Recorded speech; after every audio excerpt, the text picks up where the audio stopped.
Hello? Okay, sorry. When you think of revolutions, what comes to mind? Strikes, protests, mass uprisings? Most people imagine something like that, and you're not wrong. Those dominate headlines, history books, and political speeches. But what if we told you that that's only part of the story? Today, we invite you to think about revolutions differently, to rethink the blueprints that we've inherited, and to look behind the curtain, past the marches, the manifestos, the madness, the movement, and start to look at the small changes that affect everything. Because real change often starts quietly. Tiny shifts, hidden movements, ripples that over time create huge waves. Because the little things that change the way that we live, the way that we think, that we vote, they don't scream, they don't shout, they just appear. No slogans, no breaking news alerts, just straightforward transformation. What if we told you that pirates helped pioneer democracy? Or what if we could convince you that air conditioning helped pave the way for a conservative America? Or even that the shuffle button on your music devices helped reprogram our dopamine circuits? Would you believe us? Well, I think you're about to. Let's dive right in. Pirates. You might think of them as lawless citizens of no man's land, wreaking havoc on the seas, and that's partly true. But what if we told you that they were also some of the most civilized people of their time? What if we told you that they pioneered systems that we recognize today in our modern societies? You see, pirates had no king. They had no government to follow. They were out there, alone, on the open sea. So they had to come up with a bunch of rules. And they called these rules the Pirate Code. And the Pirate Code wasn't just a bunch of loose guidelines. They had a captain, and they had a quartermaster. Every single pirate had a vote and a say. And if they all disagreed with the captain, they could unanimously boot him out. They also made sure that every pirate had an equal share of the loot, creating what historians now believe were the first signs of property rights. And this was all overseen by a pirate council that you could find on every ship. Not bad for a bunch of quackaloodles. So, to understand this, Okay, so how did these actual policies get to land?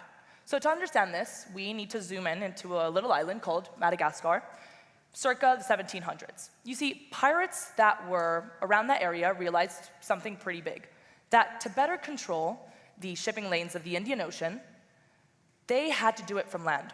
And so they set up shop in these places called Ambanovola and Santa Maria, which quickly became pirate havens with their own pirate policies and no official governing body. They relied solely on collective decision-making and cooperation between them and the local Malagasy people. And this fusion gave rise to something extraordinary, remarkable. The TEDxIEMadrid Confederation, essentially a blend of pirate laws and Western ideology. Yes, they had a monarch, but they were also radically decentralized and democratic. They held assemblies called cabalis, where men and women came together to generate consensus on issues affecting the entire community. This wasn't just rebellion. This was pirate governance. So how did this actually get to Europe? Well, stories. Sailors, traders, and explorers carried these narratives up north, and they spread like wildfire. Especially a little tale called Libertalia of a mythological pirate utopia with no slavery, coercion, or even property. These legends caught the attention of the Enlightenment thinkers in Europe in the 17th century. You see, the Enlightenment thinkers were starting to question hierarchical values, the monarchy, divine rights. Essentially, they were starting to form their own opinion on modern democracy. Scholars like David Graeber argue that pirates were a perfect example. They were literally a real-life case study working under the noses of these thinkers. One of such thinkers is called John Locke, and he's widely regarded as one of the founding fathers of Enlightenment. And he was actually a big influence on Thomas Jefferson when he started writing the US Constitution many, many years later. And John Locke was involved in maritime policy, and he actually worked a lot on anti-piracy laws. So one could say that he knew the pirate code very well.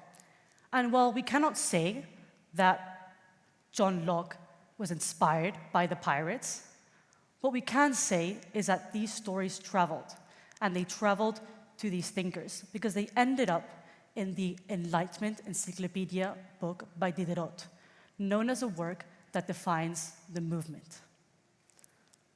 So yes, pirates were looters, but they were also innovators, radicals, experimenters, and perhaps accidental architects of the future we know today. So believe it or not, pirates may have just been among the first trailblazers of modern democracy. Air conditioning. Arguably the best invention of all time, at least according to me. Not only did they make summers bearable, but they also completely revolutionized America. You must be wondering how. Well, let's rewind to the summer of 1902. Picture a small, sweaty print shop in Brooklyn, New York. You see, the heat was so humid that the ink would splurge across the page before it even had a time to dry.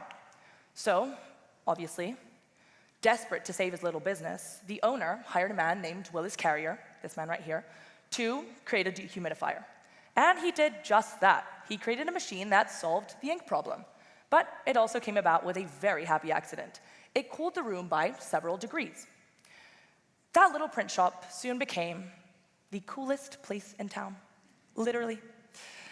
Regardless, it wasn't until World War II that him and other manufacturers started to create smaller, more affordable versions of these ACs. And before they became quite common in the 1950s, America's South was not very popular, and especially not very relaxing. Those summers were brutal. But this all changed when people started to notice that you could put these in your homes, your offices, your condos, and country clubs, virtually anywhere. And this changed everything. The South's natural charm, combined with the new indoor-cooled places, attracted the attention of retirees who soon flocked to states like Florida, Arizona, or Nevada. But it wasn't just retirees that were quite attracted to the Sun Belt. It was also businesses.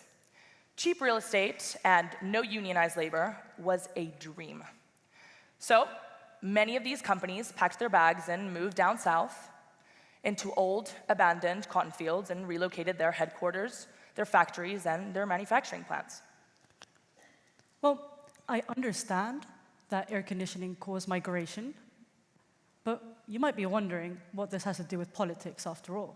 Well, the South was historically democratic, but in their suitcases, along with their flip-flops, sunblock, and Hawaiian t-shirts, retirees and businesses in one of America's largest domestic moves also slipped in their conservative values and their Republican political ideologies.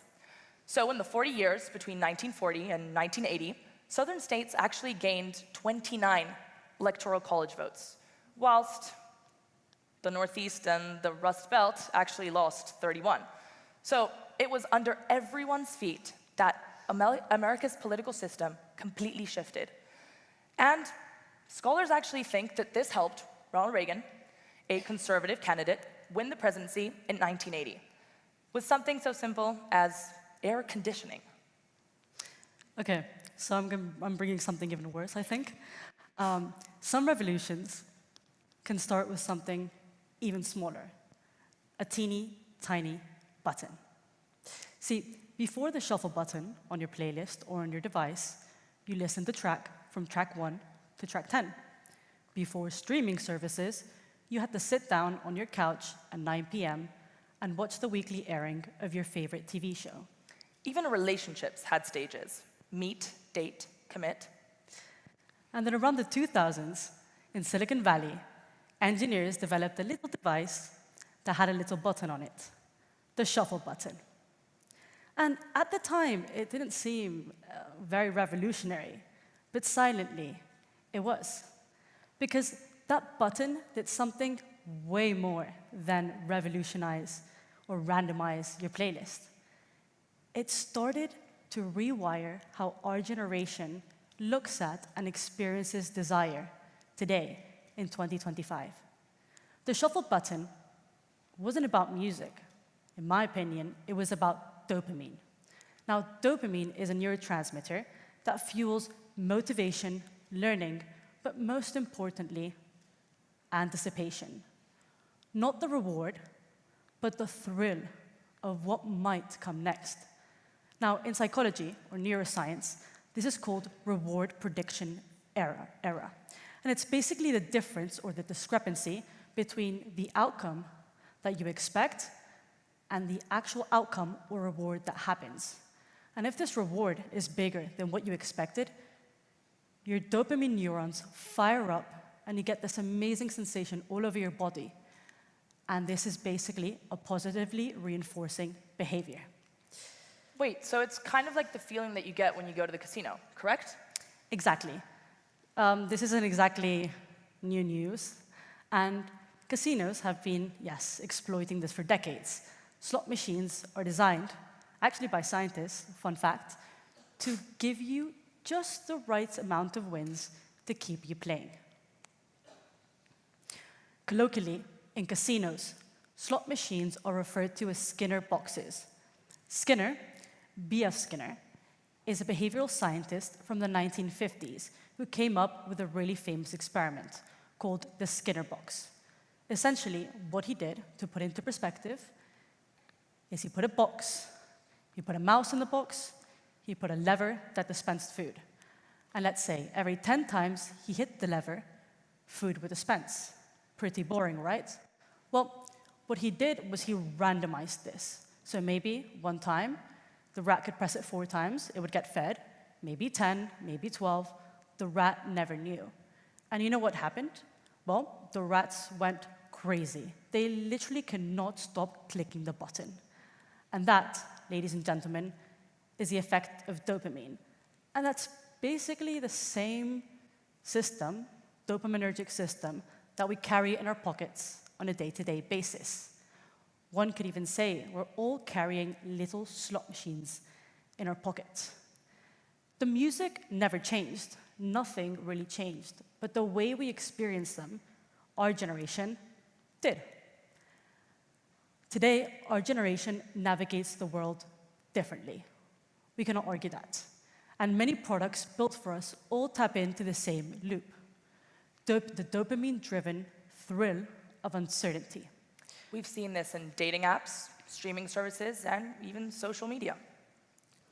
We swipe, scroll, skip, not for what we want, but for what might come next. Not knowing what doesn't come next, it's no longer a UX flaw or a design flaw. It's a golden standard in business. One could argue that attention is no longer bought. It's engineered. So what do pirates, air conditioning, and the shuffle button all have in common? None of them set out to reinvent the world. None of them were designed to change the world that we live in. And yet, they all did. Because it's not like pirates set out to come up with democratic fundamentals. They were literally trying to survive on the open sea. The air conditioning system didn't set out to polarize Americans. It was literally made to help ink dry. And I doubt that quiet software engineers in Silicon Valley set out to rewire dopamine circuits. They just wanted music to feel fresh. But that's the point. Remember before, when we asked you if you think revolutions come from protests or strikes? Well, obviously, there's some basis in that point. But I hope you can understand that the other parts can come from us. Because most of history isn't carefully planned. It just unfolds as ordinary people try to solve their problems and try to improve their daily lives. People just like you and me. And in that, they changed the future in unforeseeable and unimaginable ways. So who are the real architects of the future? It is the innovators, it is the leaders, but you could also argue that it's us, all of us, because the future isn't just happening to us. It's shaped by us, and you have that power. We all do. So the real question today isn't, can you change the world? It's, will you? Thank you.